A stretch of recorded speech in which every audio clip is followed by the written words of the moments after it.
ಬದುಕಿಗೇನು guarantee ಇಲ್ಲ. ಆಗಷ್ಟೇ ಹೊಸದಾಗಿ ಮದುವೆಯಾದ ದಂಪತಿ ಬೇರೆಯವರಿಗೆ ಪ್ರೀತಿಯಿಂದ ಸುತ್ತಾಡಲು ಹೋದರೆ ಅವರು ಮರಳಿ ಬರ್ತಿಲ್ಲ.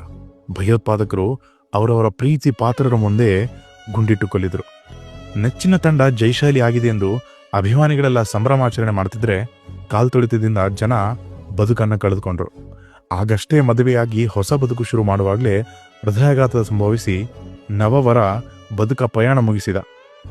ಕನಸಿನ ವಿಮಾನದಲ್ಲಿ ಸಂಚರಿಸಿ ಆಕಾಶದಿಂದ ಭೂಮಿಯ ನೋಡಲು ಕಾತುರದಿಂದ ಕಾದ ಮುಗ್ಧ ಜೀವಿಗಳು ಸುಟ್ಟು ಕರಕಲಾದವು. ತಮ್ಮ ಹಾಸ್ಟೆಲ್ನಲ್ಲಿ ಸ್ನೇಹಿತರೊಟ್ಟಿಗೆ ಖುಷಿಯಿಂದ ಊಟ ಮಾಡುವಾಗ ಯಾವುದೋ ವಿಮಾನ ಬಂದು ಅಪ್ಪಳಿಸಿ ಅವರ ಬದುಕಿನ ಕೊನೆಯ ಊಟ ಮಾಡಿತ್ತು. ಹೀಗೆ ಬದುಕು ಅತಿ ದೊಡ್ಡದೇನಲ್ಲ, ಬದುಕು ಈ ಕ್ಷಣದ್ದಷ್ಟೇ. ಇಂದು ನಾವೆಲ್ಲ ಬದುಕಿದೀವಾ, ಇದೇ ಬದುಕು. ಇದನ್ನ ಸಂಭ್ರಮಿಸಿ, ಯಾಕಂದ್ರೆ ನಾಳೆ ಅನ್ನೋದು ಸುಳ್ಳಾಗಿದೆ.